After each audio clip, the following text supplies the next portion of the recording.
বেদ পাঠশালা।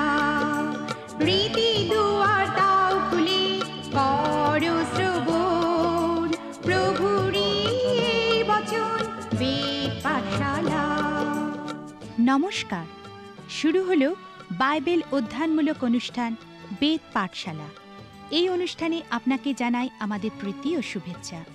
নিয়মিত এই অনুষ্ঠানে শুনতে পাবেন ঈশ্বরের বাক্য, পবিত্র বাইবেলের ধারাবাহিক বিশ্লেষণ। আশা করি এই অনুষ্ঠানের মধ্যে দিয়ে আত্মিকভাবে বৃদ্ধি লাভ করছেন। তাহলে শুনুন বেদ পাঠশালা। প্রিয় শ্রোতা বন্ধু, বেদ পাঠশালা অনুষ্ঠানে আপনাকে স্বাগত জানাই। এই অনুষ্ঠানে আমরা এখন গৌণ ভাববাদীদের বইগুলি অধ্যয়নের মধ্যে দিয়ে জোনা ভাববাদীর পুস্তক অধ্যয়ন শুরু করতে চলেছি। আসুন এই সময় আমরা এই বইটি কিভাবে শুরু হয়েছে তা লক্ষ্য করি।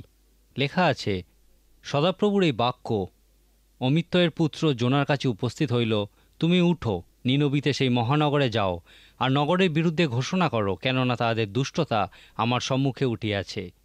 কিন্তু জোনা সদাপ্রভুর সম্মুখ হইতে তর্ষিসে পলাইয়া যাইবার নিমিত্ত উঠিলেন। তিনি জাফতে নামিয়া গিয়া তর্ষিসে যাইবে এমন এক জাহাজ পাইলেন। তখন জাহাজের ভাড়া দিয়া সদাপ্রভুর সম্মুখ হইতে নাবিকদের সহিত তর্ষিসে যাইবার জন্য সেই জাহাজে প্রবেশ করিলেন। কিন্তু সদাপ্রভু সমুদ্রে প্রচণ্ড বায়ু পাঠাইয়া দিলেন, সমুদ্রে ভারী ঝড় উঠিল, এমনকি জাহাজ ভাঙিয়া যাইবার উপক্রম হইল।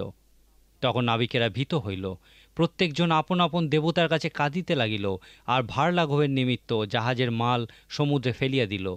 কিন্তু জোনা জাহাজের খোলে নামিয়াছিলেন, শয়ন করিয়া ঘোর নিদ্রায় মগ্ন ছিলেন। তখন জাহাজের অধ্যক্ষ তার নিকটে আসিয়া কহিলেন, ওহে, তুমি যে ঘুমাইতেছ, তোমার কি হইল?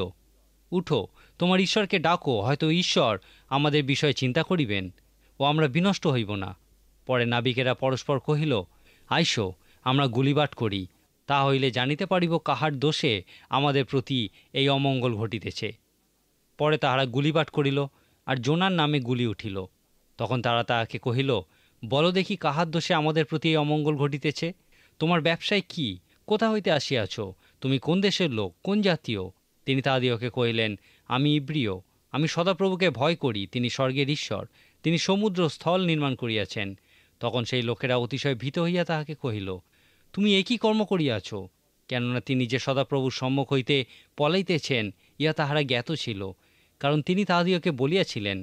পরে তাহারা তাহাকে বলিল, আমরা তোমাকে কি করিলে সমুদ্র আমাদের প্রতি ক্ষান্ত হইতে পারে? কেননা সমুদ্র উত্তরোত্তর প্রচণ্ড হইয়া উঠিতেছিল। তিনি তাহাদিওকে কহিলেন, আমাকে ধরিয়া সমুদ্রে ফেলিয়া দাও, তাহাতে সমুদ্র তোমাদের পক্ষে ক্ষান্ত হইবে, কেননা আমি জানি আমারই দোষে তোমাদের উপরে এই ভারী ঝড় উপস্থিত হইয়াছে। তথাপি সেই লোকেরা জাহাজ ফিরাইয়া ডাঙায় লইয়া যাইবার জন্য ঢেউ কাটিতে যত্ন করিল, কিন্তু পারিল না, কারণ সমুদ্র তাহাদের বিপরীতে উত্তরোত্তর প্রচণ্ড হইয়া উঠিতেছিল। এই জন্য তাহারা সদাপ্রভুকে ডাকিতে লাগিল আর বলিল, বিনতি করি, হে সদাপ্রভু, বিনতি করি, এই ব্যক্তির প্রাণের নিমিত্ত আমাদের বিনাশ না হোক, এবং আমাদের উপরে নির্দোষের রক্ত অর্পণ করিও না, কেননা হে সদাপ্রভু, তুমি আপন ইচ্ছা মতো কর্ম করিয়াছ।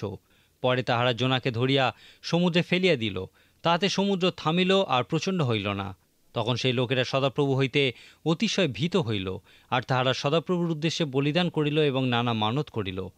আর সদাপ্রভু জোনাকে গ্রাস করণার্থে একটা বৃহৎ মৎস্য নিরূপণ করিয়াছিলেন। সেই মৎস্যের উদরে জোনা 3 দিন ও 3 রাত্রি যাপন করিলেন। জোনা ভাববাদীর এই বইটিকে ঘিরে আক্ষরিক অর্থে একটি বিতর্ক সর্বদা আমরা দেখতে পাই।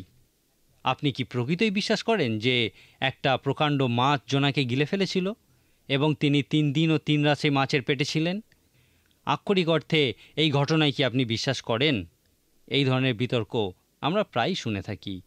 অনেক সময় অনেক মানুষ এই ঘটনাটির আক্ষরিক অর্থে যথেষ্ট জোর দিয়ে থাকেন। তারা বলেন, ঈশ্বর যদি আমার মতো একজন পাপীকে উদ্ধার করতে পারেন, তাহলে আমি বিশ্বাস করি যে জোনা ভাববাদীও মাছের পেটে ছিলেন। এখন এই বিষয়ে কোনো সন্দেহই নেই যে জোনা ভাববাদীর এই অলৌকিক অভিজ্ঞতার থেকে আমাদের পরিত্রাণের অলৌকিক অভিজ্ঞতা অনেক বেশি মহান। এখন জোনা ভাববাদীর এই বইটি অধ্যয়ন করার সময় আমরা সাময়িকভাবে ইহার আক্ষরিক অর্থ সম্পর্কে আলোচনা করব না, আমরা পরে এই বিষয়ে আলোচনা করব। সুতরাং আসুন আমরা এই বিতর্ক দূরে রেখে এই বইটি অধ্যয়ন শুরু করি। সমগ্র বাইবেল ধারাবাহিকভাবে অধ্যয়ন করার সময় প্রত্যেকটা বইয়ের ক্ষেত্রে আমি বারবার বলেছি যে একটা বিষয় আমাদের লক্ষ্য রাখা উচিত, এই বইটি আমাদেরকে কোন সত্য শিক্ষা দিতে চায়। আমাদের জীবনের জন্য এখানে কি ব্যক্তিগত ও আধ্যাত্মিক আবেদন দেখতে পাওয়া যায়? এই বইটি কেন বাইবেলে স্থান পেয়েছে? এই বইটি আমাকে কি বলে? বাইবেলের প্রত্যেকটা বই আমাকে এবং আপনাকে সর্বদা মহান কিছু বিষয় বলে থাকে। ঈশ্বর জোনা ভাববাদীর এই বইটির মধ্যে দিয়ে আমাদেরকে যা বলতে চান তার সাথে তিমি মাছের মানুষ গিলে নেওয়ার কোনো সম্পর্কই নেই। আমরা এই বিষয়ে দেখব যখন এখান থেকে ব্যক্তিগত আধ্যাত্মিক আবেদনের বিষয়ে আলোচনা করব। বাইবেলের বইগুলিকে কিভাবে অধ্যয়ন করা উচিত সেই বিষয়ে যীশু খ্রিস্ট যৌন লিখিত সুসমাচারের 17 অধ্যায় 17 পদে বলেছেন, তোমার বাক্যই সত্যস্বরূপ। এরপর যখন লোকেরা যীশু খ্রিস্টকে বলেছিল যে আপনার শিক্ষাই যে ঈশ্বরের বাক্য তা আমরা কেমন করে জানব, তখন যীশু খ্রিস্ট এই বইয়েরই 7 অধ্যায় 17 পদে তাদেরকে বলেছিলেন, যদি কেহ তাহার ইচ্ছা পালন করিতে ইচ্ছা করে সে এই উপদেশের বিষয়ে জানিতে পারিবে, ইহা ঈশ্বর হইতে হইয়াছে না আমি আপনা হইতে বলি। এখন এই দুটি অংশ আমাদেরকে পবিত্র শাস্ত্র কিভাবে অধ্যয়ন করা উচিত সেই বিষয়ে বলে। পবিত্র শাস্ত্রে সর্বদা সত্যের অনুসন্ধান করুন এবং ঈশ্বর যখন আপনাকে সেই সত্য দেখান তা হৃদয়ে গ্রহণ করুন এবং তা আপনার জীবনে প্রয়োগ করুন। আর সেই সত্যের প্রতি বাধ্য থাকার জন্য হৃদয়ে দৃঢ় সংকল্প করুন। যীশু খ্রিস্ট খুবই বাস্তবসম্মতভাবে বলেছিলেন, যদি তোমরা আমার শিক্ষায় যে ঈশ্বরের বাক্য তা প্রমাণ করতে চাও তাহলে আমার শিক্ষায় সত্যের অনুসন্ধান করো। যীশু খ্রিস্ট আমাদেরকে বলেছেন যে তাঁর সত্যই যে ঈশ্বরের বাক্য, এই নিশ্চয়তা সর্বদা সেই সত্যের প্রয়োগকে অনুসরণ করে। আমরা এই কথার উপরই ভিত্তি করে জোনা ভাববাদীর পুস্তকটি অধ্যয়ন করব। এই পুস্তক থেকে সত্যের অনুসন্ধান করুন। আর যখন এই পুস্তক থেকে সত্যের সন্ধান করবেন তখন হৃদয়ে দৃঢ় সংকল্প করুন যে ঈশ্বর আপনাকে যে সত্য দেখাতে চান তা আপনি জীবনে প্রয়োগ করবেন। আর আমি বিশ্বাস করি এইভাবেই আপনি ইহাকে ঈশ্বরের বাক্যরূপে স্বীকার করবেন। এই বইটির মূল বক্তব্য কি? এই বইটির শুরুতে আমরা কোনো ঐতিহাসিক বিবরণ দেখতে পাই না। আপনার নিশ্চয়ই মনে আছে আমরা 4টি শহরের পতনের ঘটনার মধ্যে দিয়ে ভাববাদীদের বইগুলি অধ্যয়ন করা শুরু করেছিলাম। সেই 4টি শহর হল দক্ষিণ ও উত্তর রাজ্যের রাজধানী এবং তাদের শত্রুদের রাজ্যের রাজধানী। উত্তর রাজ্যের রাজধানী ছিল সমরিয়া, অসুরিয়ারা দখল করেছিল। দক্ষিণ রাজ্যের রাজধানী জেরুসালেম বাবিলীয়রা দখল করেছিল। এরপর তাদের শত্রু শহরের রাজধানী বাবিল এবং অসুরীয়দের রাজধানী নিনবী ধ্বংস হয়েছিল। আমরা নহুম ভাববাদীর বইটি অধ্যয়নের সময় এই বিষয়ে বিস্তারিত আলোচনা করব। নহুম ভাববাদী এই নিনবী শহরের ধ্বংসের বিষয়ে ভবিষ্যৎবাণী করেছিলেন। ঈশ্বরের শাস্তি এই শহরের উপর নেমে এসেছিল এবং ইহা সম্পূর্ণ ধ্বংস হয়েছিল। এই ঘটনার প্রায় 130 বছর আগে জোনা ভাববাদীকে ঈশ্বর দায়িত্ব দিয়েছিলেন যেন তিনি নিনবীতে যান এবং তাদের মন পরিবর্তন করার জন্য প্রচার করেন। জোনা ভাববাদীর প্রচারের মূল বক্তব্য ছিল যে ঈশ্বরের শাস্তি তাদের উপরে নেমে আসছে। আর এই প্রচারের সঙ্গে একটা আশার বাণীও ছিল যে তারা যদি অনুতাপ করে তাহলে এই শাস্তি ঈশ্বর পাঠাবেন না। জোনা ভাববাদী প্রকৃত ঈশ্বরকে জানতেন। যখন ঈশ্বর তাকে সেই নিনবীতে গিয়ে অনুতাপের কথা প্রচার করার দায়িত্ব দিয়েছিলেন, জোনা ভাববাদী আশা করেছিলেন যে ঈশ্বর তার শাস্তি নিনবীর উপর বর্ষণ করবেন এবং তা ধ্বংস করবেন। আবার তিনি এও জানতেন যে যদি নিনবীবাসীরা অনুতাপ করে তাহলে ঈশ্বর তাদেরকে ধ্বংস করবেন না। জোনা ভাববাদীর কাহিনীর একদম শেষে আমরা দেখি যে 1,20,000 মানুষের বিষয়ে উল্লেখ করা হয়েছে যারা তাদের ডান হাত ও বাঁ হাতের মধ্যে পার্থক্য জানত না। অনেক পণ্ডিত ব্যক্তি মনে করেন এখানে যে 1,20,000 মানুষের কথা বলা হয়েছে তারা প্রকৃতপক্ষে শিশু ছিল। যাই হোক, নিনবী শহরের জনসংখ্যা প্রায় 20 থেকে 30 লক্ষ ছিল। ইহা একটা বড় শহর ছিল। আমরা নহুম ভাববাদীর বইটি অধ্যয়নের সময় এই বিষয়ে বিস্তারিত আলোচনা করব। এই নিনবী শহর অনেক অর্থে প্রায় বাবিলের মতোই ছিল। দানিয়েল ভাববাদীর বইটি অধ্যয়নের সময় আমি বাবিল শহরের বিবরণ দিয়েছিলাম। আমরা যেমন এই বাবিল বা নিনবী শহরের মহানতা উপেক্ষা করতে পারি না, তেমনি এদের পাপ ও মন্দতাও উপেক্ষা করতে পারি না। এই নিনবীর লোকেরা অসুরিয়ারা প্রকৃতই নিষ্ঠুর প্রকৃতির ছিল। তারা তাদের বন্দীদের জীবিত অবস্থাতেই চামড়া ছাড়িয়ে নিত, তাদের নাকে মাছ ধরার কাঁটা আটকে তা ঘোড়ার পিছনে বেঁধে দিত, আর এইভাবেই তাদেরকে বন্দি করে নিয়ে যেত। তারা যতজনকে বন্দি করত তার অর্ধেক লোকের মাথা কেটে শহরের দরজায় ঝুলিয়ে রাখত যেন অন্যেরা তা দেখে ভয় পায়। তারা এতটাই নিষ্ঠুর প্রকৃতির ছিল। অসুরীয়দের এই নিষ্ঠুরতার উপরেই ঈশ্বর তার একটি মহান ও সুন্দর বিষয় প্রকাশ করেছেন। হোসেয় ভাববাদীর মতোই জোনা ভাববাদীর প্রচারের মূল বক্তব্য ছিল ঈশ্বরের ভালোবাসা। জোনা পুস্তকটি আমাদের এমন একজন ভাববাদীর বিষয়ে বলে যাকে ঈশ্বর তার শত্রুদের কাছে অনুতাপ ও পরিত্রাণের কথা প্রচার করার দায়িত্ব দিয়েছিলেন। এই ভাওবাদী খুব ভালো করেই ঈশ্বরের ভালোবাসা এবং ক্ষমতার কথা জানতেন ও বিশ্বাস করতেন যে যদি তিনি ঈশ্বরের আহ্বানে সাড়া দেন তাহলে নিনবী অনুতাপ করবে এবং তার লোকেরা রক্ষা পাবে। এই বইয়ের 4 অধ্যায়ে তিনি বলেছেন কেন তিনি নিনবীতে প্রচার করার জন্য যেতে চান না। অতএব জোনা ভাওবাদী পুস্তকের মূল বক্তব্য হল তোমার শত্রুকে ভালোবাসো। প্রায় প্রত্যেক ভাওবাদীর বইতেই আমরা ঈশ্বরের এই ভালোবাসার কথা প্রচুর পরিমাণে দেখতে পাই। এই প্রেমই ঈশ্বরের একমাত্র চারিত্রিক বৈশিষ্ট্য নয়, তিনি ন্যায়পরায়ণ ঈশ্বর। আর যেহেতু তিনি ন্যায়পরায়ণ, সুতরাং ন্যায়পরায়ণতার একটা মানও আছে। প্রেমময় পিতারূপে তিনি যেমন ভালোবাসেন তেমনি বিচারক রূপে মাঝে মাঝে শাস্তিও দেন। কিন্তু ইহার অর্থ এই নয় যে তিনি আমাদের ভালোবাসেন না। ইহাই হলো এই বইয়ের মূল বক্তব্য। ঈশ্বর যখন জোনা ভাওবাদীকে নিনবীতে যাওয়ার দায়িত্ব দিয়েছিলেন, তিনি বলেছিলেন আমি নিনবীতে যাব না। ঈশ্বর যখন বলেছিলেন যাও, জোনা ভাওবাদী বলেছিলেন না।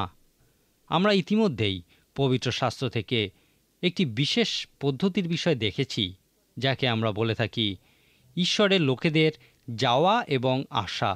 ভাওবাদীদের ক্ষেত্রে ইহা বিশেষভাবে সত্য। ভাওবাদীদের জীবনে ঈশ্বরের কাছে আসার অভিজ্ঞতার পর যখন তাদেরকে যাওয়ার দায়িত্ব দেওয়া হয়, অনেক সময় তা সমস্যার সৃষ্টি করে। ইহাকেই তাদের যাওয়ার অভিজ্ঞতা বলা হয়। জোনা ভাওবাদীর জীবনে এই সমস্ত প্রক্রিয়াটিকে উল্টো দিক দিয়ে সম্পন্ন হতে দেখি। জোনা ভাওবাদী খুবই সৎ ও স্থির নিশ্চিত ছিলেন। তিনি জানতেন যে মানুষই ঈশ্বরের কাছে আসবে, তাকেই তিনি যাওয়ার দায়িত্ব দেবেন। কিন্তু ঈশ্বর যখন তাকে যেতে বলেছিলেন, তিনি উত্তর দিয়েছিলেন আমি যাব না, নিনবীতে প্রচার করার জন্য আমি যাব না। জোনা ভাওবাদী ঈশ্বরকে বলেছিলেন আমি যাব না, আর তার থেকেও বেশি আমি তোমার কাছে আসবও না। তিনি জানতেন যদি তিনি ঈশ্বরের কাছে আসেন তাহলে ঈশ্বর তাকে অবশ্যই যাওয়ার দায়িত্বও দেবেন। সুতরাং খুবই সৎরূপে তিনি সিদ্ধান্ত নিয়েছিলেন যে তিনি ঈশ্বরের উপস্থিতি থেকে পালিয়ে যাবেন। এই অনুষ্ঠানে আমরা এখন জোনা ভাওবাদীর বিষয়ে আলোচনা করছি। জোনা ভাওবাদীর পুস্তকের প্রথম দিকের পদগুলিতে বেশ কিছু সুগভীর সত্যের বিষয়ে দেখতে পাওয়া যায়। এই প্রথম অধ্যায়ের উপর ভিত্তি করে আমরা বলতে পারি যে সমস্ত মানুষ প্রকৃতই ঈশ্বরের কাছে আসে তারা ঈশ্বরের পক্ষে যাওয়ার জন্য সর্বদা প্রস্তুত থাকে। আবার যারা যেতে চায় না তারা কখনো ঈশ্বরের কাছে আসেও না। এখন এই যাওয়ার বিষয়ে আমি যা বলতে চাইছি তা হলো অন্যের কাছে প্রকৃতই খ্রিস্টকে প্রচার করা। আর এইভাবে খ্রিস্টের ভালোবাসা প্রচার করার মধ্য দিয়ে তারা তাঁর দেহের সঙ্গে সংযুক্ত হয় ও তাদের মধ্যে দিয়ে অনেক মানুষ উপকৃত হয়। অনেক মানুষ আছেন যারা কখনোই কাজ করতে রাজি হন না। সুসমাচার প্রচার এই কথাটি আমাদেরকে যাওয়ার কথাই বলে। প্রেরিতের কার্যবিবরণী পুস্তকে আমরা যে মহান দায়িত্বের বিষয় দেখি তা আমাদেরকে যাওয়ার কথাই বলে। এখন যদি আপনি এই মহান দায়িত্ব ঠিকভাবে বুঝে থাকেন তাহলে আপনি উপলব্ধি করবেন যে যীশু খ্রিস্ট আমাদেরকে কোথাও কোনো গির্জা নির্মাণ করে লোকেদেরকে সেখানে আসার জন্য আহ্বান করার কথা বলেননি, কিন্তু তিনি লোকেদের কাছে সুসমাচার নিয়ে যাওয়ার কথাই বলেছেন। এমন অনেক মানুষ আছেন যাদের জীবনযাপন দেখে মনে হয় যীশুখ্রিস্ট বলে গেছেন কাউকে কিছু জানতে দিও না, সমস্ত কিছুই নিজের কাছে আবদ্ধ রাখো। ইহা খুবই গোপনীয় একটা বিষয়। অনেকেই মনে করেন মণ্ডলীর এইভাবেই চলা উচিত, কিন্তু বাইবেল ইহা বলে না।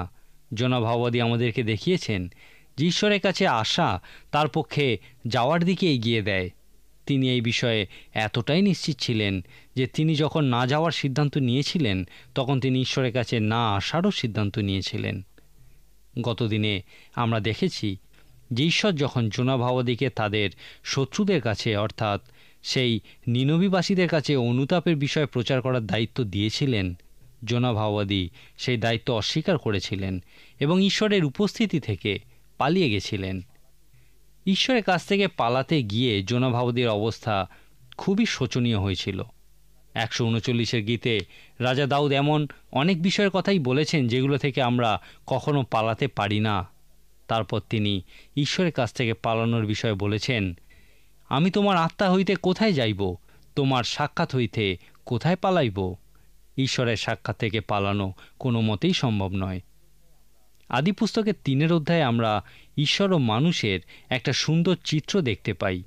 মানুষ যখনই ঈশ্বরের বিপক্ষে গেছিল, তাঁর নির্দেশের অবাধ্য হয়েছিল, আমরা তখন থেকেই ঈশ্বরকে মানুষের অন্বেষণ করতে দেখি। তিনি মানুষকে প্রশ্ন করেছিলেন, কোথায় তুমি? তোমাকে কে বলেছে? তুমি কি সেই নিষিদ্ধ গাছের ফল খেয়েছ? তুমি কি করেছ? আদি পুস্তকের 3 অধ্যায়ে ঈশ্বরকে মানুষের অন্বেষণরত অবস্থায় দেখি। পৃথিবীর বেশিরভাগ পণ্ডিত ব্যক্তি বলেন যে মানুষ ঈশ্বরের অন্বেষণ করছে, কিন্তু বাইবেল বলে ঈশ্বর মানুষের অন্বেষণ করছেন। আদি পুস্তকের 3 অধ্যায়ে আমরা যখন দেখি ঈশ্বর মানুষকে খুঁজে পেয়েছেন এবং বলছেন, কোথায় তুমি? মানুষ উত্তরে বলেছিল, আমি লুকিয়ে আছি, আমি তোমার রব শুনে কাঁপছি।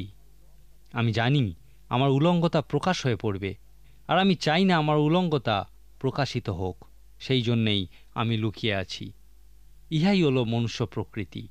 ঈশ্বর মানুষকে খুঁজছেন, আর মানুষ ঈশ্বরের কাছ থেকে লুকাতে চাইছে।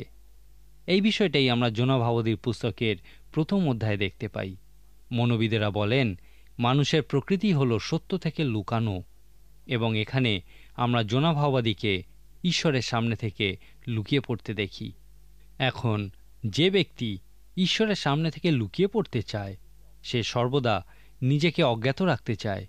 সে চায় না যে কেউ তার বিষয়ে জানুক, অর্থাৎ সে মানুষের থেকেও লুকিয়ে থাকতে চায়। যোনা ভাবদী ঈশ্বরের কাছ থেকে পালাবার জন্য নিনবীর পরিবর্তে তর্শিসগামী একটা জাহাজে উঠেছিলেন, কিন্তু আমরা পড়েছি যে ঈশ্বর সমুদ্রে একটা ঝড়ের সৃষ্টি করেছিলেন এবং সেই যোনা ভাবদীকে গিলে ফেলার জন্য একটা প্রকাণ্ড তিমি মাছ পাঠিয়েছিলেন।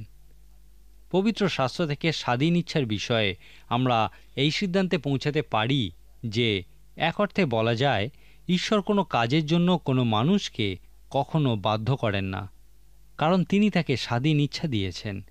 এই স্বাধীন ইচ্ছার অর্থ হল আমরা ঈশ্বরের সাদৃশ্যে সৃষ্টি হয়েছি। ঈশ্বর কখনোই আমাদের এই স্বাধীন ইচ্ছার প্রতি হস্তক্ষেপ করেন না।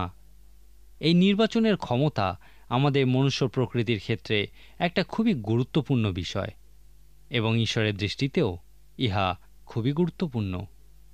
এই বিষয়ে বাইবেলে আমরা একটা সুন্দর প্রতীক দেখি যে যীশুখ্রিস্ট আমাদের হৃদয় দুয়ারে দাঁড়িয়ে আছেন, আমাদের ইচ্ছার দরজায় আঘাত করছেন এবং ধৈর্য ধরে অপেক্ষা করছেন। তিনি কখনোই সেই দরজা ভেঙে ঢুকবেন না। যোনার পুস্তক আমাদেরকে বলে ঈশ্বর যদিও আমাদেরকে কোনো বিষয়ে জোর করেন না, কিন্তু তিনি এই বিষয়টাকে আকর্ষণীয় করে তোলেন যতক্ষণ না তিনি যা চান আমরা তা না করি। আমি বিশ্বাস করি এই পুস্তক আমাদেরকে বলে যখন ঈশ্বর চান আমরা কিছু করি, তখন তিনি তার ইচ্ছা আমাদের কাছে পরিষ্কার করে দেন। এই পুস্তক আমাদেরকে ঈশ্বরের সার্বভৌমত্বের বিষয়ে বলে। অন্য অর্থে বলা যায় ঈশ্বরই সমস্ত কিছু নিয়ন্ত্রণ করছেন। সমস্ত কিছুর জন্য ঈশ্বরের একটা পরিকল্পনা আছে এবং তিনি সেই পরিকল্পনা অনুযায়ী কাজ করে থাকেন। আমাদের পক্ষে সবথেকে অর্থবহ বিষয় হল যেন আমরা ঈশ্বরের সেই পরিকল্পনা এবং উদ্দেশ্যের অংশ হতে পারি। যদি আপনি জ্ঞান বা প্রজ্ঞার আরম্ভ আবিষ্কার করে থাকেন, তাহলে আপনি ঈশ্বরকে ভয় করবেন এবং তিনি যা চান তাই করবেন। ঈশ্বরের সর্বদা একটা পরিকল্পনা আছে, এবং আপনি যদি সেই পরিকল্পনার অংশ না হন, তাহলে ক্ষতি আপনারই, ঈশ্বরের নয়। ঈশ্বর আপনার বদলে অন্য কাউকে বেছে নেবেন। যেমন মর্দখয় এস্থারকে বলেছিলেন, যদি তুমি এই বিষয়ে সর্বতোভাবে নীরব থাকো, তবে অন্য কোনো স্থান হইতে যিহুদীদের উপকার ও নিস্তার ঘটিবে। আর কে জানে যে তুমি এই প্রকার সময়ের জন্যেই রাজ্ঞীপদ পাওনি। ঈশ্বর কখনোই তার নিয়ন্ত্রণ হারান না, কারণ তিনি সর্বক্ষমতা সম্পন্ন। লক্ষ্য করুন কিভাবে ঈশ্বর যোনা ভাবদীর জীবন নিয়ন্ত্রণ করছেন। আমরা দেখি যে ঈশ্বর একটা মহা ঝড় পাঠিয়েছিলেন এবং যোনা ভাবদীকে গিলে ফেলার জন্য একটা প্রকাণ্ড তিমি মাছও পাঠিয়েছিলেন। পরে পরে ঈশ্বর যোনা ভাবদীর জন্য আরও অনেক কিছু প্রস্তুত করেছিলেন, কারণ তিনি চেয়েছিলেন যেন যোনা ভাবদী তাঁর ইচ্ছা জানতে পারে এবং তা পালন করে। কোনো মানুষ ঈশ্বরের কাছ থেকে লুকাবার জন্য অনেক কিছু করতে পারে। সে প্রচুর কাজ করতে পারে, প্রচুর খেলতে পারে, প্রচুর ঘুমাতে চেষ্টা করে।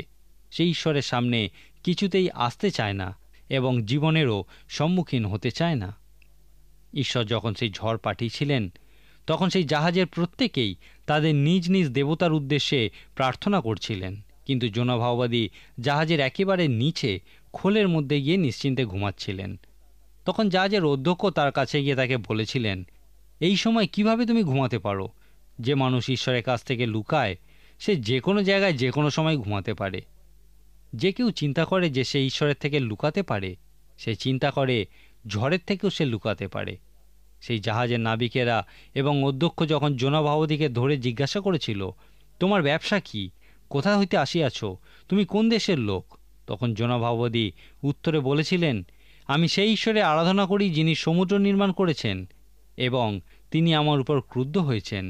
তারপর আমরা দেখি লেখা আছে, তখন সেই লোকেরা অতিশয় ভীত হইয়া তাহাকে কহিল, তুমি এ কি কর্ম করিয়াছ? কেননা তিনি যে সদাপ্রভু সম্মুখ হইতে পলাইতেছেন ইহা তাহারা জ্ঞাত ছিল, কারণ তিনি তাহাদিগকে বলিয়াছিলেন। পরে তাহারা তাহাকে বলিল, আমরা তোমাকে কি করিলে সমুদ্র আমাদের প্রতি ক্ষান্ত হইতে পারে? কেননা সমুদ্র উত্তরোত্তর প্রচণ্ড হইয়া উঠিতেছিল। তিনি তাহাদিগকে কহিলেন, আমাকে ধরিয়া সমুদ্রে ফেলিয়া দাও, তাহাতে সমুদ্র তোমাদের পক্ষে ক্ষান্ত হইবে। কেননা আমি জানি আমারই দোষে তোমাদের উপরে এই ভারী ঝড় উপস্থিত হইয়াছে। তথাপি সেই লোকেরা জাহাজ ফিরাইয়া ডাঙায় লইয়া যাইবার জন্য ঢেউ কাটিতে যত্ন করিল, কিন্তু পারিল না, কারণ সমুদ্র তাহাদের বিপরীতে উত্তরোত্তর প্রচণ্ড হইয়া উঠিতেছিল। পরে তাহারা জোনাকে ধরিয়া সমুদ্রে ফেলিয়া দিল, তাহাতে সমুদ্র থামিল আর প্রচণ্ড হইল না। এই শান্ত সমুদ্র সেই নাবিকদেরকে বিশ্বাসীতে পরিণত করেছিল। একটা বিষয় ভুলে যাওয়া উচিত নয় যে জোনা ভাওবাদী একজন প্রচারক ছিলেন। এমনকি যখন তিনি পালিয়ে যাচ্ছিলেন তখনও ঈশ্বর তাকে ব্যবহার করে সেই নাবিকদেরকে বিশ্বাসীতে পরিণত করেছিলেন। আর আমরা দেখি তখন সেই লোকেরা সদাপ্রভু হইতে অতিশয় ভীত হইল, আর তাহারা সদাপ্রভুর উদ্দেশ্যে বলিদান করিল এবং নানা মানতও করিল। এই প্রথম অধ্যায় শেষে আমরা দেখি যে জোনা ভাওবাদী সমুদ্রের নিচে চলে গেছেন। আমরা দেখি যে ঈশ্বর জোনা ভাওবাদীকে গিলে ফেলার জন্য একটা প্রকাণ্ড মাছ পাঠিয়েছিলেন। এখানে লক্ষ্য করুন যে ঈশ্বর তিমি মাছের উল্লেখ একবারও করেননি। তিনি একটি বিশেষ মাছ এই বিশেষ উদ্দেশ্যে পাঠিয়েছিলেন। আমরা দেখেছি যে জোনা ভাওবাদী সেই মাছের পেটে 3 দিন ও 3 রাত্রি ছিলেন। এখন আমি আপনাকে একটা কাজ দিতে চাই। আমি আগে বলেছিলাম যে প্রথম অধ্যায়ের শিরোনাম স্বরূপ আমরা লিখতে পারি, আমি করব না। আপনি কি জানেন দ্বিতীয় অধ্যায়ের শিরোনামে আপনি কি লিখতে পারেন? দুটো কথা ইহা প্রকাশ করা যায় যে আমি পারব। এই অধ্যায়ে 3 বার জোনা ভাওবাদী বলেছেন যে আমি পারব, আমি পারব এবং আমি পারব। এই দ্বিতীয় অধ্যায়ে লক্ষ্য করুন যে জোনা ভাওবাদী সেই মাছের পেটে থেকে প্রার্থনা করেছিলেন। এখন আক্ষরিক অর্থে চিন্তা করুন সেই মাছের পেটে থাকার বিষয়, যে ইহা কী রকম ছিল, কী রকম দেখতে ছিল, কেমন গন্ধ ছিল সেখানে, ইত্যাদি ইত্যাদি। ঈশ্বর তার ভাওবাদীকে সেই ভাওবাদীর শত্রুদের কাছে অনুতাপ প্রচার করার জন্য পাঠাতে চেয়েছিলেন, কিন্তু সে ভাওবাদী যেতে অস্বীকার করেছিলেন। ঈশ্বরের কাজের জন্য সম্মত হওয়ার জন্য আপনি কতদিন একটা মাছের পেটে থাকতে পারেন? জোনা ভাওবাদী ঈশ্বরের কাজের প্রতি সম্মতি জানানোর আগে 3 দিন ও 3 রাত্রি সেই মাছের পেটে ছিলেন। এরপর যখন তিনি সম্মত হয়েছিলেন, সেই মাছ তাকে একটা শুকনো জায়গায় উদ্গীরণ করে দিয়েছিল। এখন আপনার কাজ হলো খুঁজে বার করুন জোনা ভাওবাদী সেই মাছের পেটে থাকাকালীন কতবার পবিত্র শাস্ত্রাংশ উদ্ধৃত করেছিলেন। দ্বিতীয় অধ্যায়ে আমরা আরেকটা বিষয় লক্ষ্য করতে পারি যে জোনা ভাওবাদী সেই মাছের পেটে থাকাকালীন ধর্মসঙ্গীত ও গান করেছিলেন। এরপর লক্ষ্য করুন যে এই দ্বিতীয় অধ্যায়ে জোনা ভাওবাদী কতবার গীতসংহিতা পুস্তক থেকে অংশ উদ্ধৃত করেছিলেন। যদি আপনি এই কাজ করেন তাহলে দেখবেন যে এই ভাওবাদী সেই মাছের পেটে থাকাকালীন আরাধনা সহ প্রকৃতই প্রার্থনা করেছিলেন। তিনি প্রার্থনায় পবিত্র শাস্ত্র থেকে যত অংশ মনে করতে পেরেছিলেন সবগুলি উদ্ধৃত করেছিলেন। সংক্ষেপে এই প্রথম অধ্যায় থেকে আপনি লিখতে পারেন, জোনা ভাওবাদী যেতেও চায়নি এবং আসতেও চায়নি, কিন্তু দ্বিতীয় অধ্যায় থেকে লিখতে পারেন তিনি আসছেন। জোনা ভাওবাদী ঈশ্বরের কাছে আসছেন। আপনি কি নিজেকে এই ঘটনার মধ্যে দেখতে পান? আপনার আহ্বান সম্পর্কে কি আপনার কোনো ধারণা আছে? আপনাকে বাধ্য করার জন্য ঈশ্বরের কি পাঠানো উচিত? এই বইটি থেকে আমরা এই ধরনের আহ্বানই দেখতে পাই। আজকের মতো তাহলে এখানেই শেষ করি। ঈশ্বর আপনার মঙ্গল করুন। প্রিয় শ্রোতা বন্ধু, বেদ পাঠশালা অনুষ্ঠানটি কেমন লাগলো এবং আপনি যদি বিনামূল্যে বাইবেল অধ্যয়ন সহায়ক পুস্তিকা পেতে চান তাহলে পত্রের মাধ্যমে, ইমেলে অথবা ফোনে আপনি আমাদের সাথে যোগাযোগ করতে পারেন। আমাদের ফোন নম্বর হল 24380045। ইমেলের জন্য লিখুন bengalivp@radio882.com। শেষে জানাই আমাদের ঠিকানা বেদ পাঠশালা, পোস্ট বক্স নম্বর 16925, কলকাতা 700034। আমাদের আরেকটি ঠিকানা হল বেদ পাঠশালা, জিপিও বক্স নাম্বার 87, শিলিগুড়ি 1। তাহলে আবার দেখা হবে। নমস্কার।